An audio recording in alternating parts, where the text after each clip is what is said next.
요한계시록 13장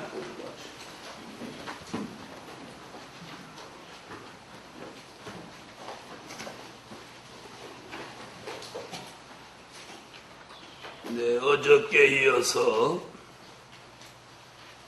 오늘 6절 공부하시겠습니다. 6절부터 어저께 5절까지 설명드렸습니다. 6절 짐승이 입을 벌려 하나님을 향하여 해방하되 그의 이름과 그의 장막 곧 하늘에 거하는 자들을 해방하더라. 앞으로 수정통치 짐승 시대가 되면 이 무신론주의가 최고로 교만해져서 하나님을 회방하고 하늘에 있는 하나님의 장막, 하늘에 거하는 자들까지도 아주 독하게 회방하는 그런 시대가 온다는 것이 오늘 6절의 말씀입니다.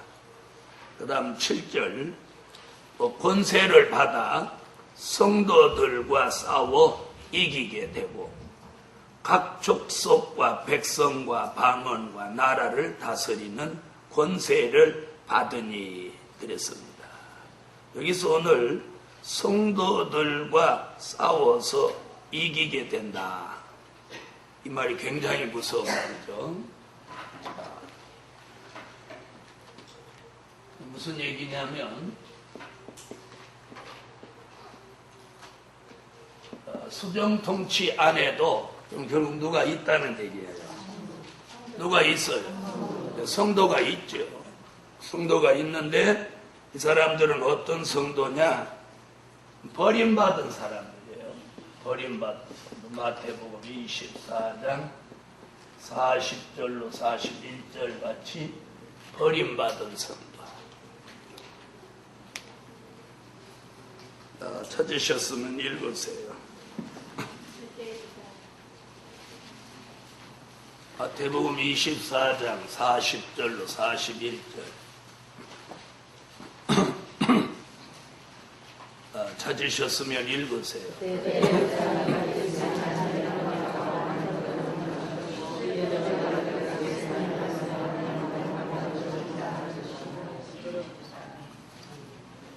두 남자가 밭을 갈고 있는데 하나는 데려가고 하나는 버려둔다. 두 여인이 매를 갈고 있는데 하나는 데려가고 하나는 버려둔다. 이건 누구예요? 버림받은 성도. 자, 그 버림받을 것을 이미 우리가 공부했죠. 계시록 12장 17절에서 그 사람들을 뭐라고 그랬어요?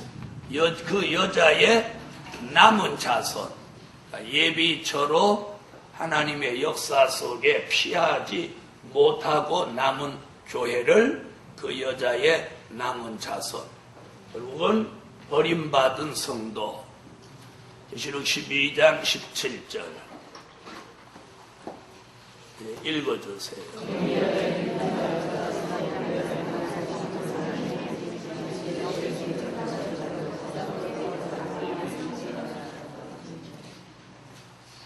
그걸 사도 요한이나 다니엘도 예언했어요. 다니엘서 7장 25절에는 성도를 짐승의 손에 붙임바 된다. 요한계시록 11장 2절에서는 청량받지 못한 성도들이다.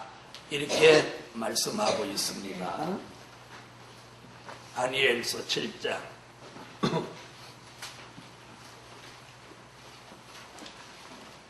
읽으세요.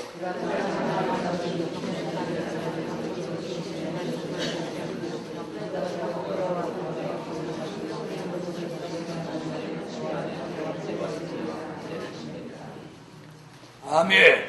성도를 뭐라고요? 짐승의 손에 붙임바 되어 한 때와 두 때와 반 때를 지낸다. 이게 뭐예요? 수정통치 시대에 성도들이 들어간다. 그런 얘기죠. 계시록 11장 2절 읽으세요.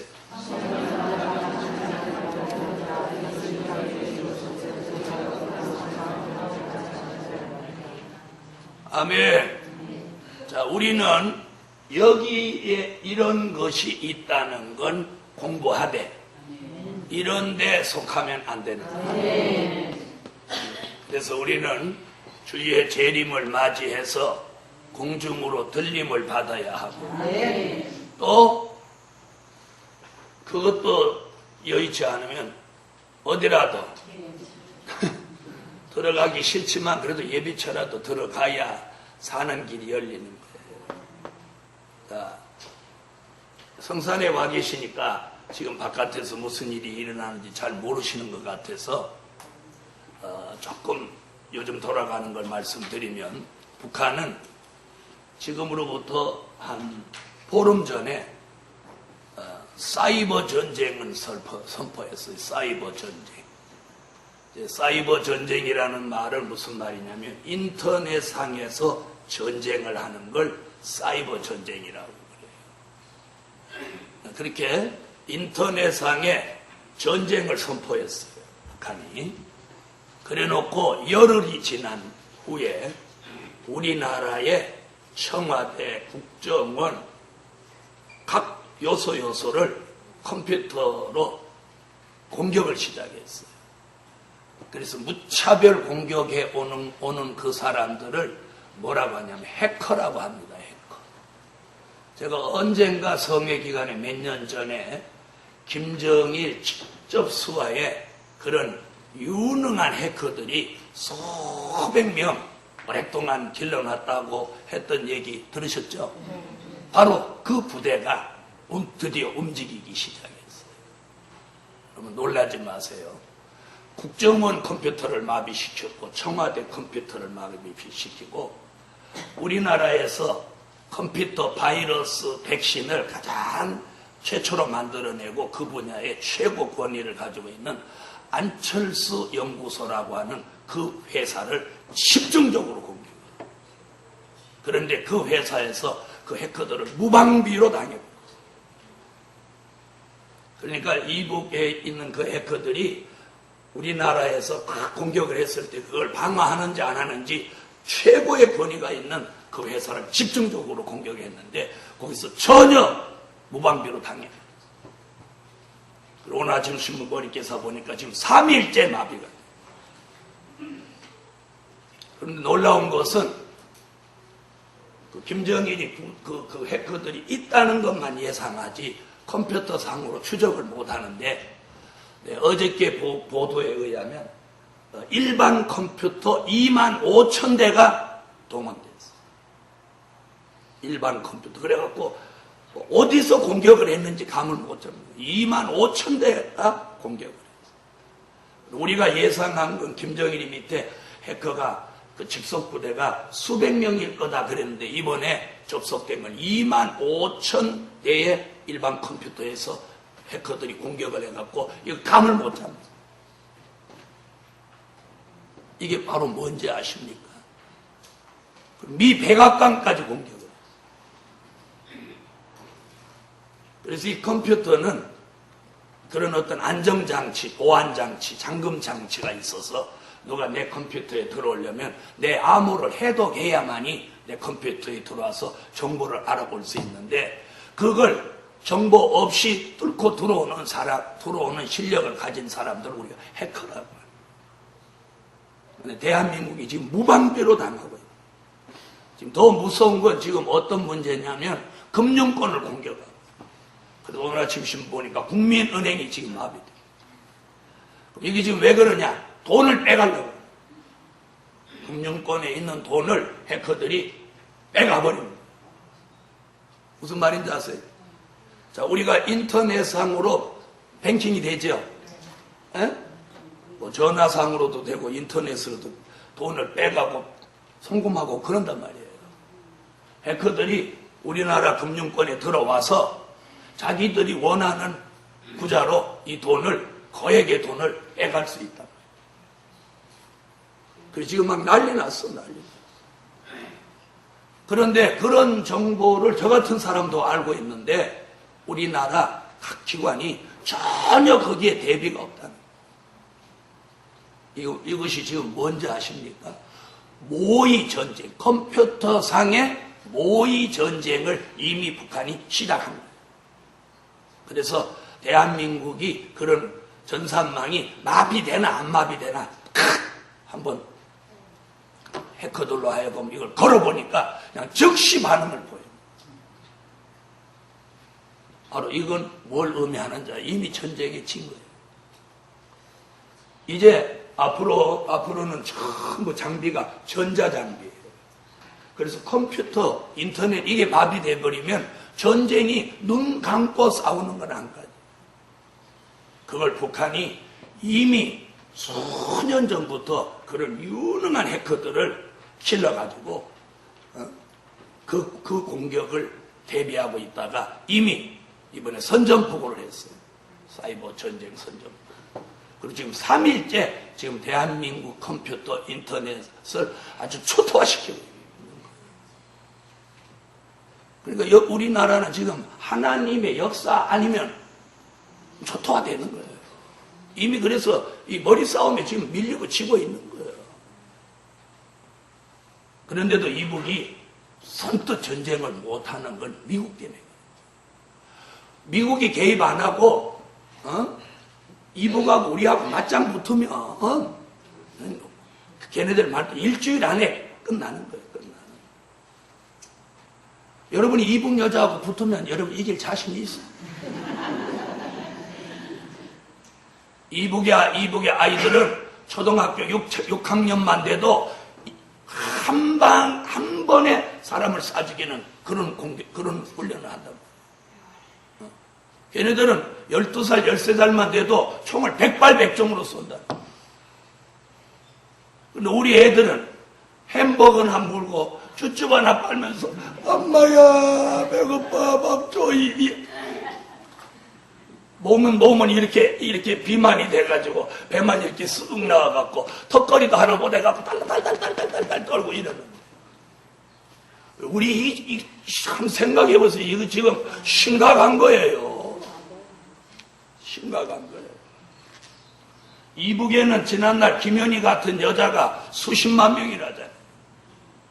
김현희가 어떤 여자인지 알아요? 올라가면서 남자 시원찮은 거 5명, 6명 발로 차버리고 내려오면서 한 10명쯤 쓰러뜨리는 여자예요. 한 번 붕 떴다 내려오면 최소한도 5, 6명, 7, 8명 낮아빠지는 그런 여자란 말이에요. 그런 여자가 몇만 명, 몇십 명.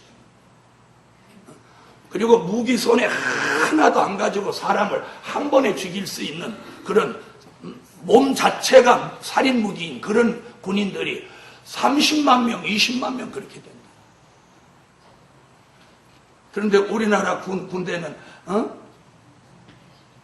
특수부대라고 했는데도 지점장 아들이 가서 청소를 하는 거 총 못 써. 아이고 난 못 써요. 그러고 소변을 봐가면서.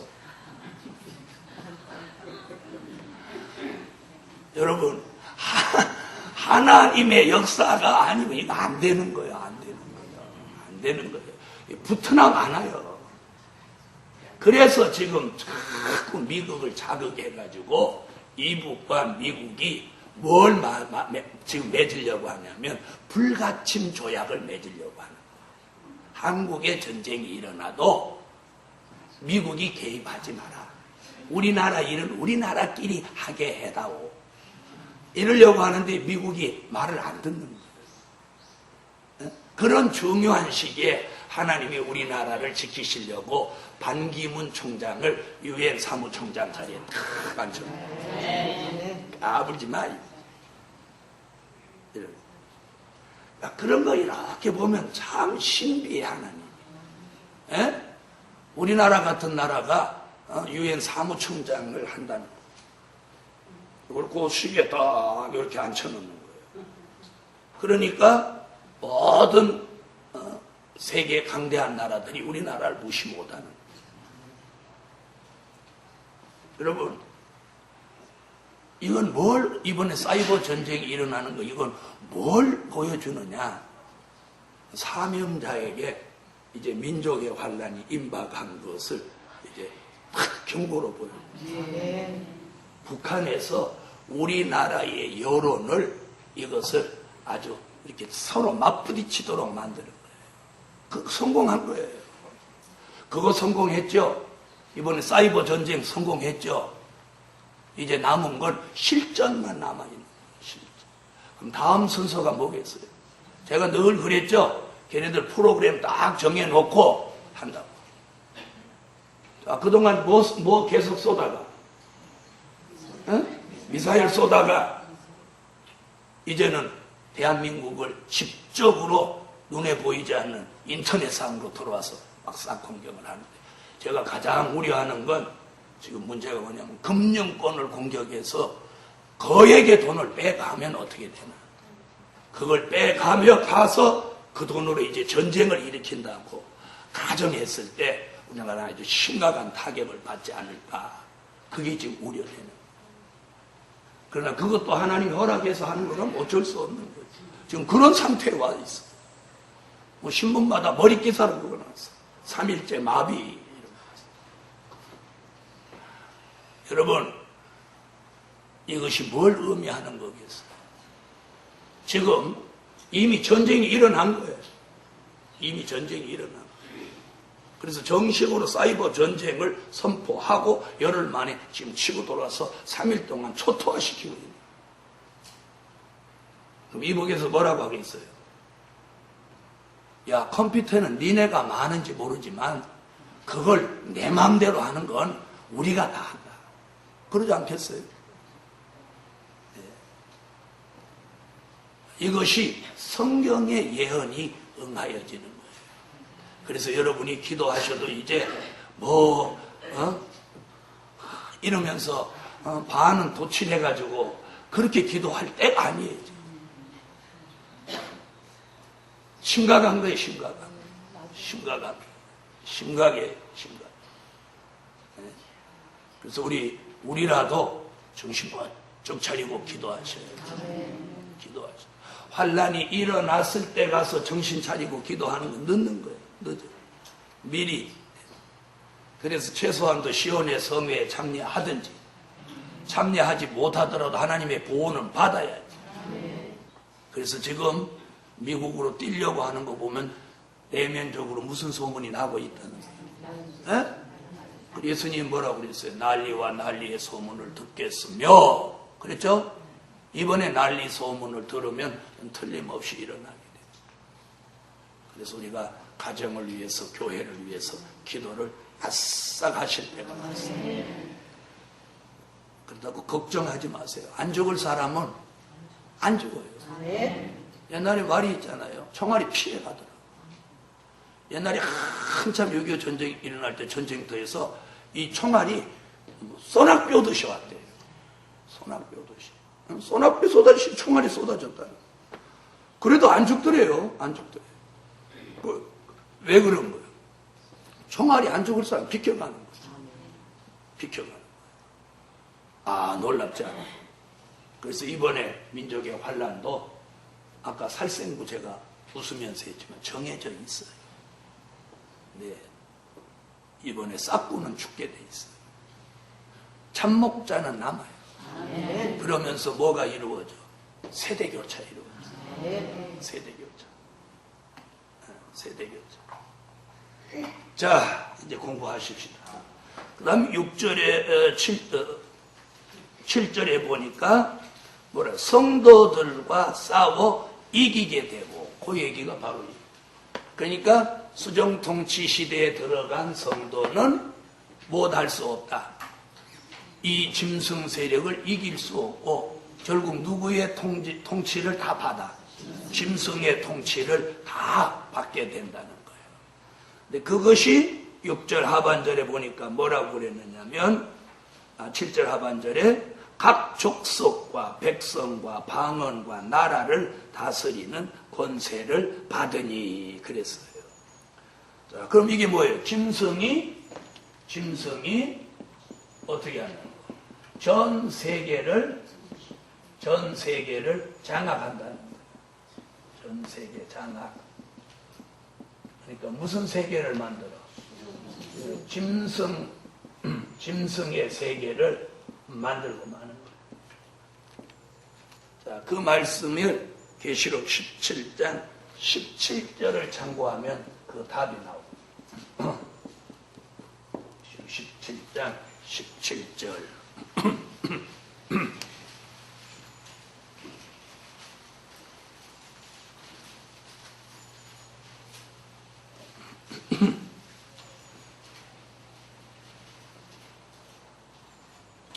자, 찾으셨으면 읽어보세요.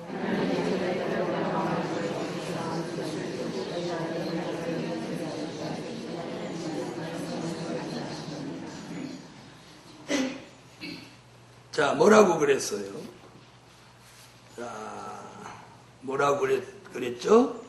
하나님이 자기 뜻대로 할 마음을 저에게 주사 한 뜻을 이루게 하시고 저희 나라를 그 짐승에게 주게 하시되. 그러니까 전 세계를 무슨 나라 되도록? 짐승의 나라 되도록 무엇했다는 거예요? 내어줬다는 거예요. 내어줬다는 거예요. 그래서 언제까지? 하나님 말씀이 응하기까지 하심이라. 그러니까 짐승이 나라를 세계를 장악하고 짐승의 세배를 지배하도록 하나님이 내어준 거예요. 허락한 거예요. 무슨 얘기인지 아셨죠? 그러나 그것을 막 영원히 그렇게 하는 게 아니라 하나님의 말씀이 응하여지기까지. 그게 그래서 정해놓은 게 몇 달? 달로는 42달, 연수로는 3년 반. 이게 정해놓은 거예요.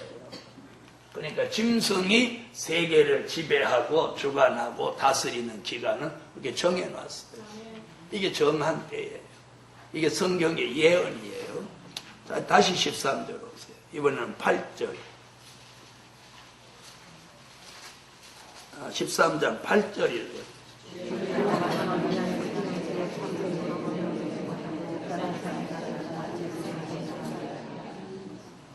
자, 여기서 이제 무슨 얘기 하나 보세요.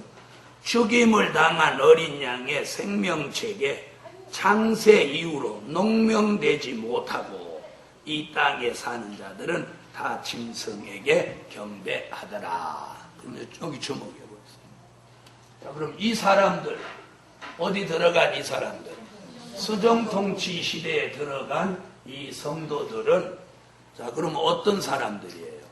생명책에서 이름이 흐려진 사람들이에요. 생명책에서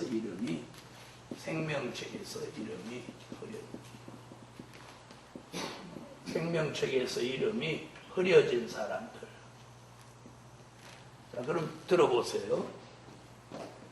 자, 예수 안 믿던 사람이 예수 믿고 회개하고 예수님이 하나님의 아들로 믿어지면 그 이름이 어디에 쓰여져? 생명책에 기록이 됩니다. 이 사람들은 버림받도록 수정통치 시대에 들어가는 그 순간 이들의 이름은 생명책에서 버려집니다. 버림받았다는 게 그거예요. 버림받았다는 게. 이 아주 무서운 얘기예요. 자, 그럼 생명책에서 이름이 그럼 흐려질 수 있냐? 흐려질 수 있어요. 자, 계시록 3장, 계시록 3장 4절로 5절을 보시죠.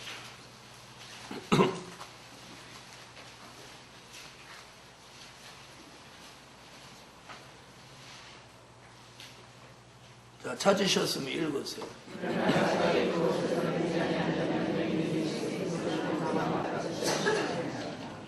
자, 생명책에서 이름을 반드시 어떻게 한다고? 흐리지 않는다. 그 말은 못할 수도 있다. 흐릴 수도 있다는 얘기죠. 흐릴 수도 있다는 얘기죠. 그러면 어떻게 하면 그 이름이 생명책에서 흐려지느냐면 히브리 6장 4절로 8절에 보면 생명책에서 이름이 흐려질 사람에 대해서 나옵니다.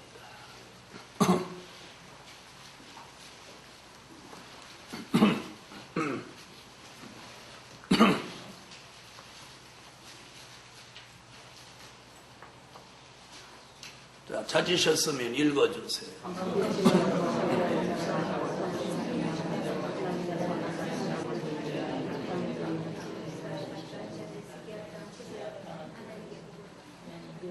8절까지 읽으세요. 읽다가 마세요.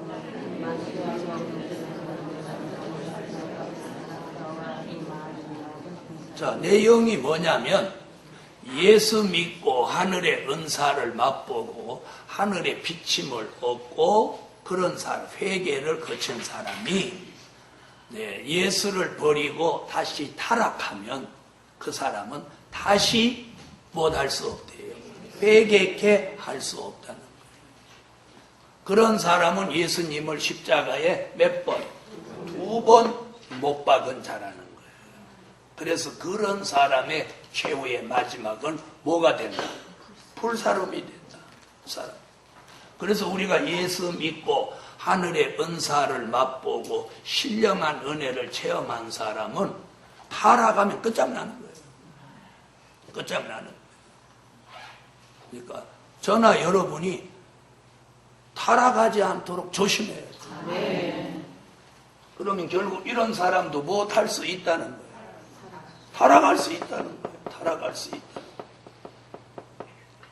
여러분, 목사하다가 때려쳐버리고 돋보기 이렇게 해갖고 관상쟁이 된 사람. 그런 사람이 있어요. 예수 믿고 하늘의 은사를 맛보고 타락하면 뭐가 안 되냐? 회개가 안 되는 거예요. 회개. 여러분, 이 회개가 안 된다는 게 이게 망하는 거예요. 그래서 저와 여러분이 회개가 나온다. 자기 부족을 느낀다. 하나님 앞에 눈물이 나온다.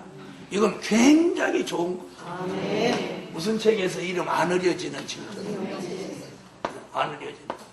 지금 생명책에서 이름이 흐려지는데 이렇게 하면 흐려져요. 이렇게 하면. 그래서 우리 이름이 어디 있어야 돼? 생명책에 있어야 돼. 생명책에. 자, 그럼 뒤쪽으로 한번 가보자고. 생명책 얘기 20장으로 한번.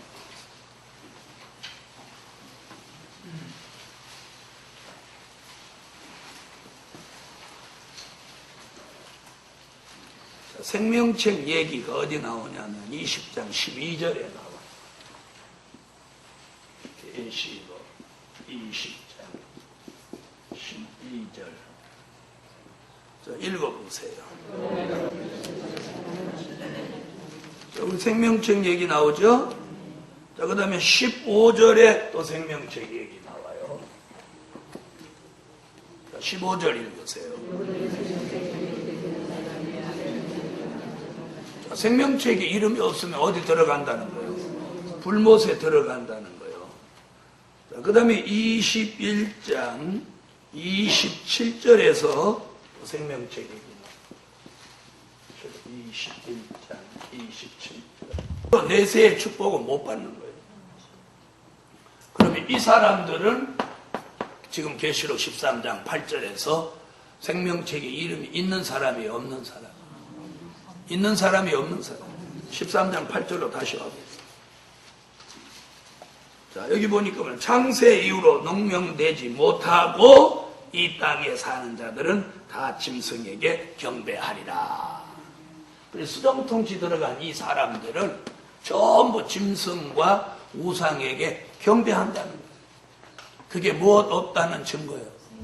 생명책에 이름이 없다는 증거. 자, 우리 보고 우상한테 절하라고 하면 우리 절해요, 안 해요? 안 하죠? 목을 날려버리지. 절대 안 한단 말이에요. 자, 그 다음에 이제 보세요. 여기서 우리가 주목할 것은 다 짐승에게 경배한다. 다라는 말. 13장 8절 다시 한번 읽어보세요.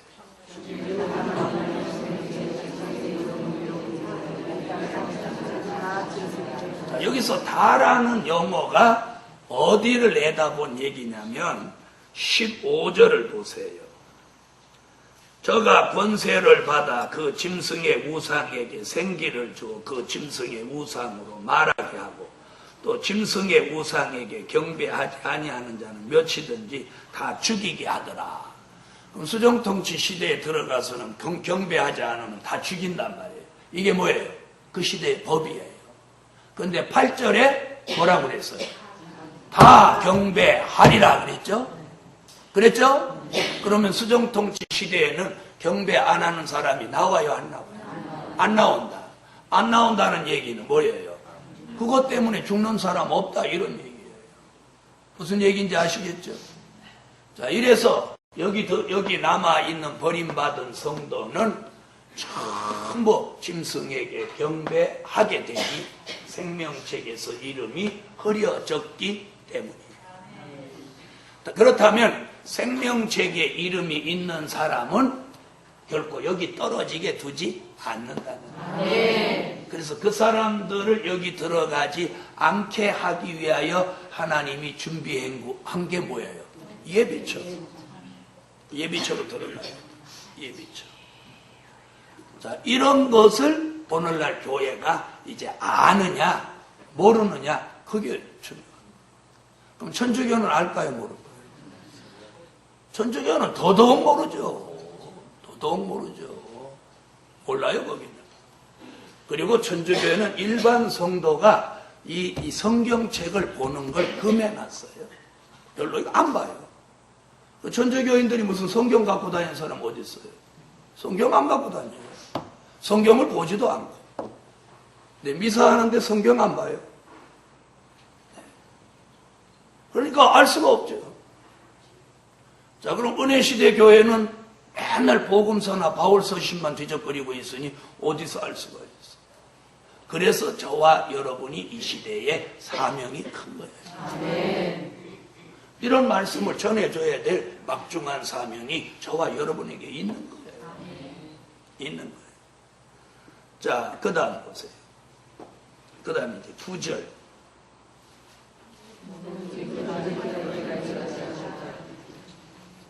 자, 뭐래요? 자, 이런 중요한 비밀 얘기를 해놓고 뭐라고 하냐면, 누구든지 귀가 있거든 들을지어다. 자, 여러분은 귀가 있어요, 없어요? 이 세상에 귀가 없는 사람 아무도 없어요. 그런데 여기서 귀 있는 자는 누구든지 들으라. 귀 있는 자가 뭐냐? 귀가 있어도 말씀을 들을 줄 아는 귀를 말한 거예요. 그래서 이사야는 그런 귀를 뭐라고 그랬느냐면 이사야 50장 4절로 5절에 학자의 귀라고 그래요. 미가 선지는 미가서 1장 2절에 성전에서 여호와의 말씀을 자세히 들으라고 그랬어요. 자, 찾으세요.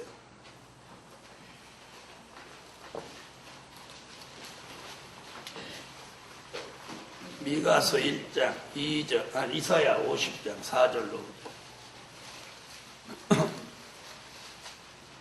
읽으세요.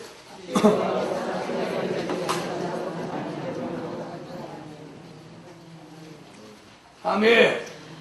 자, 학자의 귀가 되도록 어디를 열어줘요? 귀가 열려야 돼요. 하나님이 이 귀를 열어야 말씀 듣는 귀가 열리는 거예요. 자, 그 다음 미가서 1장 2절 읽으세요. 성전에서 여호와의 말씀을 어떻게? 자세히 들으라. 그러니까 여러분은 오늘 자세히 들으셔야 돼요.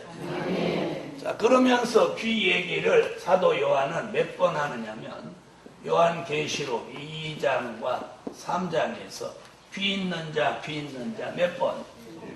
7번을 말합니다. 귀 있는 자. 그래서 이 마지막 때에 가장 복 있는 사람은 누구냐면 이 마지막 때에 공개되는 이 비밀의 말씀을 들을 줄 아는 귀가 열린 사람. 귀가 열린 사람. 그래서 오늘 이 말씀이 들리는 여러분의 귀가 복이 있는 거예요. 세상 사람들은 잘 먹고 잘 사는 게 복이라고 생각하지만 아니에요. 우리가 복은 귀가 열려서 이 시대에 나타내 주신 하나님의 비밀의 말씀을 잘 들을 줄 아는, 바로 들을 줄 아는 귀가 있는 사람이 복 있는 사람이에요. 자, 그 다음 10절로 가겠습니다.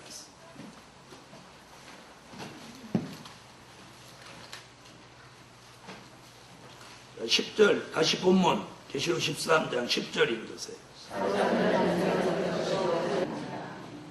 아멘. 자, 여기 보니까 이제 무슨 얘기가 나왔느냐면, 사로잡는 자는 사로잡힐 것이요 칼로 죽이는 자는 자기도 마땅히 칼에 죽으리니 성도들의 인내와 믿음이 여기 있느니라. 네 가지 얘기 나왔어요. 사로잡는 자,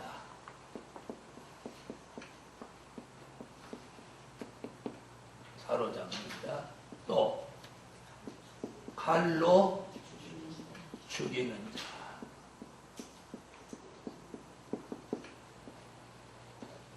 또 성도들의 인내와 믿음.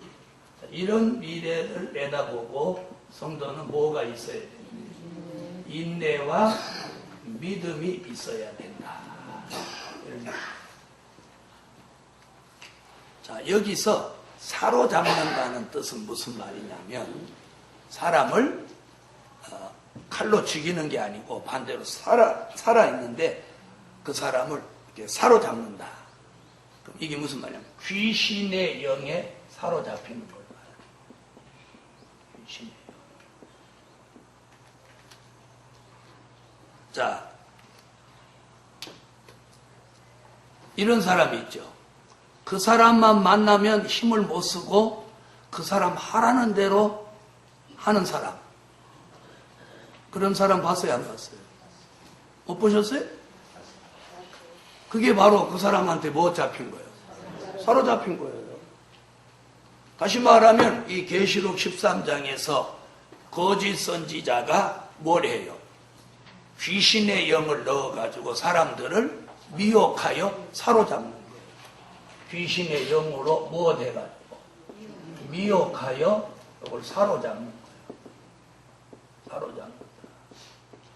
그 사로잡는다는 뜻을 지금 이제 13장에서 다시 한번 보시죠.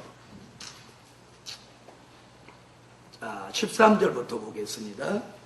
큰 이적을 행하되 심지어 사람들 앞에서 불이 하늘로부터 땅에 내려오게 하고 짐승 앞에서 받은 바 이적을 행함으로 땅에 거하는 자들을 미혹하여, 여기 나오죠.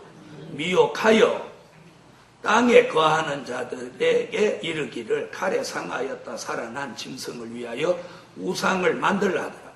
저가 권세를 받아 그 짐승의 우상에게 생기를 주어 그 짐승의 우상으로 말하게 하고 또 짐승과 우상에게 경배하지 아니하는 자는 몇이든지 다 죽이게 하더라. 그럼 이 사람들이 지금 누구냐면 아까 뭐예요? 버림받은 성도들 얘기란 말이에요. 그죠? 자, 우리가 그럼 반대로 해요. 우리가 성령을 받지 못했을 때 사람이 성령이 와서 우리를 감동할 때 뭐에 사로잡혀? 무슨 말이냐? 성령에 사로잡혀가지고 무엇도 하고 방언도 하고 철야도 하고 금식도 하고 그렇죠? 성령에 사로잡혀서 뭐도 하고 막 전도도 하고.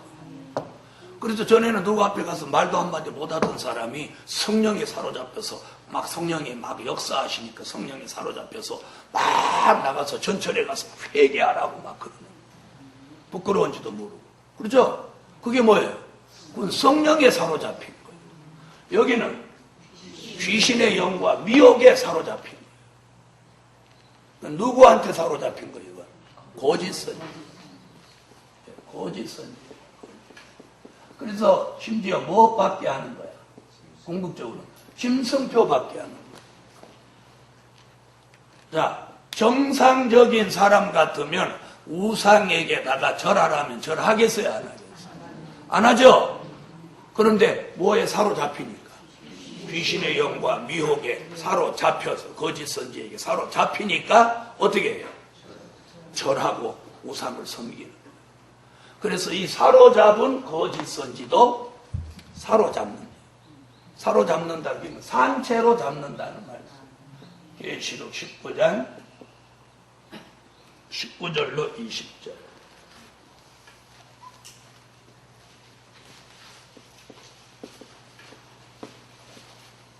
계시록 19장 19절로 20절. 읽으십시오. 자, 이게 답이에요. 사로잡는 자는 저도 사로잡힐 것이요. 그러면 여기서 사로잡는 자는 누구예요? 정확하게 말하면 거짓 선지자. 거짓 선지자의 입에서 무슨 영이 나와서, 귀신의 영이 나와서 사람들을 미혹하여 사로잡아서 우상에게 경배하게 하고 짐승표를 받게 하던 그 사로잡던 거짓 선지자도 결국은 어떻게 잡혀? 산채로 사로잡혀. 그래서 어디 들어가? 유황 불못에 들어가. 그래서 사로잡는 자는 사로잡힐 것이요. 이 말씀이 이루어지는 거예요. 이해되셨죠? 자, 그 다음에 칼로 죽이는 자는 저도 칼에 죽으리니. 이렇게 했어요. 자, 그러면 칼로 죽이는 자는 누구냐? 이는 짐승이에요, 짐승. 자, 짐승이라고 하는 거 계시록 6장 3절로 4절에 붉은 말 공산주의가 무엇 가지고 나와? 큰 칼을 가지고 나온다고.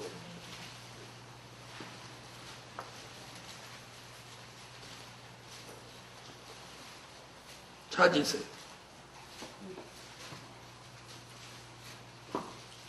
읽어주세요. 아멘. 자, 그럼 이 큰 칼은 뭘 말하느냐? 요엘서 3장 9절로 10절을 보면 이거 무력이에요, 무력. 자, 공산주의 짐승의 세력이 무력을 가지고 나온다는 거야. 자, 읽어주세요. 아멘. 자, 이래서 짐승과 거짓 선지와 한통속이 됐던 사람들이 왕으로부터 왕, 장군, 악인들 뭐 이런 사람들이 결국 이 미혹의 영에 사로잡혀서 아마겟돈 전쟁을 하죠. 결국 그들이 무엇에 죽느냐? 이사야 49장 2절 같은 칼에, 계시록 19장 21절 같은 칼에 죽는 거예요. 읽으세요.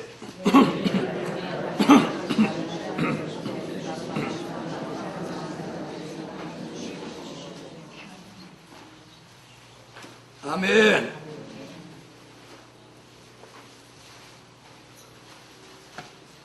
(19장 21절)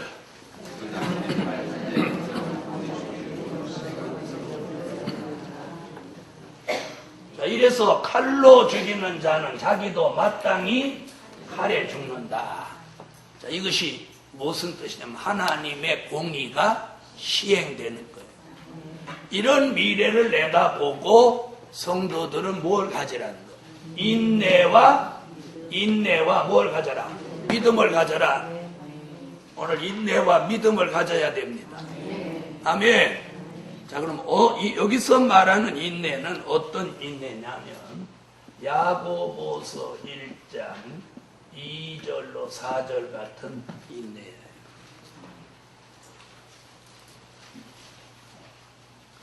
읽으세요.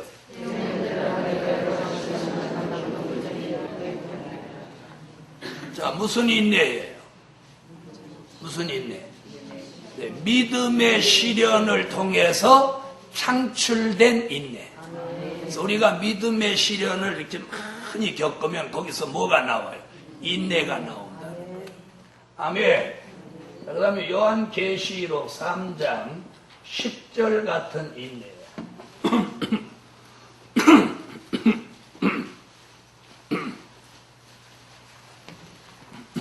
읽어주세요.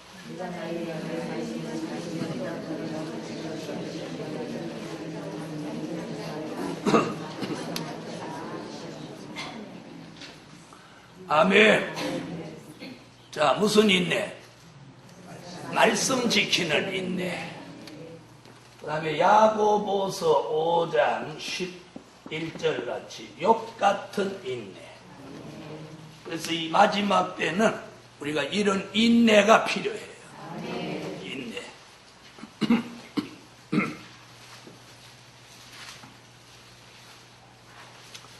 야고보서 5장 11절 읽어주세요. 아멘. 욕같은 인내, 어려운 것을 다 견뎌내고 참아낼 수 있는 인내. 그래서 이렇게 다가오는 미래를 내다보고 우리는 인내를 가져라. 그 다음에 또 뭐 가져야 돼요? 믿음 가져라. 자, 이번에 우리가 뭐 부족하다고 채우자고 그랬어요. 네, 부족한 믿음을 채우자고 그랬어요. 왜 부족한 믿음을 채워야 되느냐? 누가복음 18장 8절에 보면 주님이 다시 오실 때가 되면 세상에서 믿음을 찾아볼 수 없다는 거예요. 그러니까 그건 무슨 얘기예요? 믿음이 떨어진다는 얘기죠. 그래서 앞으로 믿음을 가지기가 이게 조금 쉽지 않은 거예요. 그래서 예수를 잘 믿는 사람보다는 가면 갈수록 잘 못 믿는 쪽으로 사람들이 쏠리게 돼요. 18장 8절에 있어요.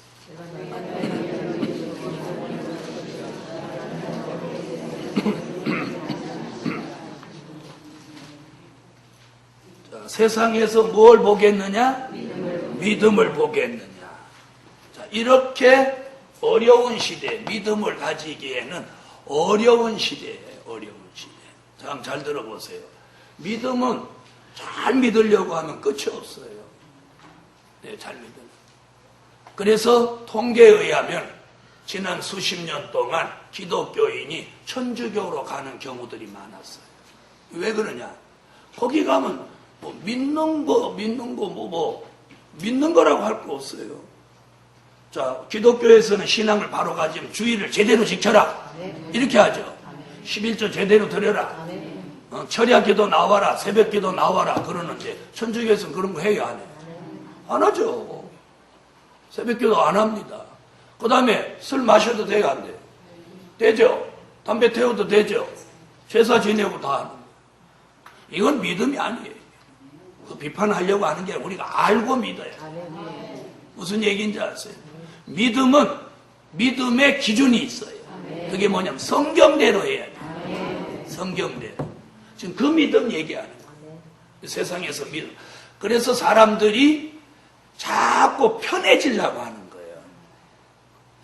예수도 믿으면서 뭐다고? 편해지게. 아니요. 예수님 뭐라고 했어요? 네가 나를 따라오려거든 내 몫에 대인 십자가를 지고 나를 따라오라. 예수를 제대로 믿으면 고난이 따르게 됩니다. 그런데 그 고난은 영생으로 인도하는 고난이에요. 맞아요, 안 맞아요? 맞아요, 안 맞아요? 세상에서도 잘 살려고 하면 고난이 따라야 한다. 잘 살려고 노력하는 것만큼. 따르죠? 자, 그래서 이 믿음, 이거 지키기가 쉬운 게 아니에요. 쉬운 거 아니에요. 그런데 한번 생각을 해보세요. 우리가 정말 예수를 제대로 믿으려면 어렵고 힘들어도 제대로 해야 돼요? 안 해야 돼요? 제대로 해야죠? 그런 마음이 있어요? 그런 마음이 있어야 그 사람이 정말 믿음을 가진 사람. 정말 믿음을 가진 사람. 그래서 앞으로는요, 이제 사람이 이렇게 갈라져요, 저절로. 어렵고 힘든 거 상관없이 믿음을 제대로 가져야지. 이런 사람끼리 모여요. 야, 요새가 지금 어느 시대인데 예수를 그렇게 구닥다리로 믿냐. 새벽에 잠 좀 자라, 잠. 그리고 밤에 좀 자자. 이런 사람, 그런 사람 쪽으로 모이는 거예요. 모이게 돼 있어요. 무슨 얘기인지 아세요? 그래서 이제 믿음을 지키게 하는 거예요. 그래서 이사야 선지가 그럴 때 이런 믿음 가지라는 거예요. 이사야 26장 3절 심지가 견고해서 흔들리지 말고 동요되지 않는 그런 믿음 가지라. 이제 그런 믿음이 필요해요. 왜요? 하도 흔들어 제키니까. 그래서 흔들어도 흔들리지 않는 믿음을 가져요. 자, 읽으세요.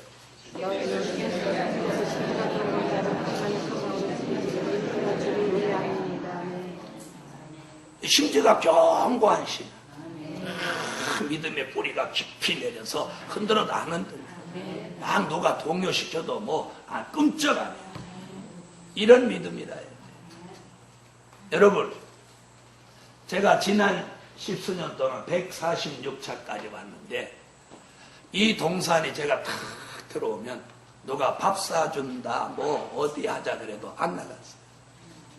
초창기에 1년 차인가 2년 차 됐을 때 어떤 목사님이 하도 보리밥 사준다고 저 여주 나가서 보리밥 한 그릇 딱 먹어. 정과가 있어. 그 보리밥 먹고 와서 지금까지 걸리는 거예요. 이거 안 나갔어요. 자, 그래서 오늘 믿음 지켜야 됩니다. 믿음 지켜야 돼요. 잘 들어보세요. 믿음은 지킬 때는 조금 힘든 것 같지만 그걸 지켜내면 여기 희열이 있어요. 아멘. 기쁨이 있습니다. 아멘. 여러분 한번 보세요. 예수 믿는 사람이 술 마실 때는 그게 기분이 좋을 것 같아서 마시는데 마시고 나면 어떻게 된 거야? 그때부터 찝찝한 거야. 찝찝한 거야. 찝찝한 거야. 그런데 그런 유혹에서 딱 뿌리치고 나는 안 마실다. 그랬을 때 탁 돌아서서 나올 때 기분 좋은 거야. 야, 나 오늘 이겼다. 아따, 하늘 생기고 땅 생기고 처음 이겨. 그 기분과 희열이 대단한 거예요. 무슨 얘기인지 아세요? 여러분도 어디 가서든지 자기 신앙을 분명히 하면 도리어 이방인으로부터도 인정받는 거예요. 인정받아요. 그렇게 믿으라는 거예요. 얼마나 멋있어요. 자, 그래서 오늘 이게 무슨 신앙? 정직한 신앙. 그래서 우리가 생활 속에서 사람을 의식하지 말고 위에 계신 하나님을 의식해야 이게 정직한 신앙. 맞아요, 안 맞아요? 그렇죠? 정직한 신앙. 자, 그 다음에 무슨 얘기냐? 히브리서 10장 37절로 39절 물러서지 않는 신앙. 히브리서 11장 1절 바라는 것을 실상으로 이루는 신앙. 히브리서 11장 5절로 6절 하나님을 기쁘시게 해드리는 신앙. 계시록 1장 20절 금초대 신앙. 또한 계시록 9장 4절 푸른 신앙. 자, 이런 믿음을 우리가 가질 때예요. 아멘 하세요. 아멘. 자, 이거 다 읽으려면 시간 많이 가니까 자, 여기 주목해 보세요. 자, 이런 일이 벌어질 때 성도는 인내와 믿음이 필요한데 주님이 오실 때 세상에서는 뭐 찾아보기? 믿음을 찾아보기 힘들다. 그럴 때 이사야 26장 3절에 심지가 견고한 신앙으로 흔들리거나 동요되지 마라. 아멘. 그 다음에 정직한 신앙 되라. 어떤 일이 앞에 있어도 물러서지 마라. 바라는 것을 실상으로 이루는 믿음이 되라. 또 하나님을 기쁘시게 해드리는 믿음이 되라. 금초대 신앙으로 변하지 마라. 그리고 항상 그 신앙이 살아있는 푸른 신앙이 되라. 오늘 여기까지 하겠습니다. 기도드립니다. 감사의 물, 감사의 일천 번제로겠습니다. 기도드립니다. 하늘의 하나님 고맙고 감사합니다. 우리가 이 악하고 패여간 시대에 말씀 지키며 믿음을 지키며 인내로 지켜서 수정통치 시대와 상관없이 살 수 있는 은총을 베풀어 주세요. 드려진 물질 응답해 주시고 오늘 이 동산에 부족한 입맞은 종의 수를 채우시는 강권 역사가 교회마다 종들마다 응답하시는 날이 되게 하여 주세요. 예수님의 이름으로 기도합니다.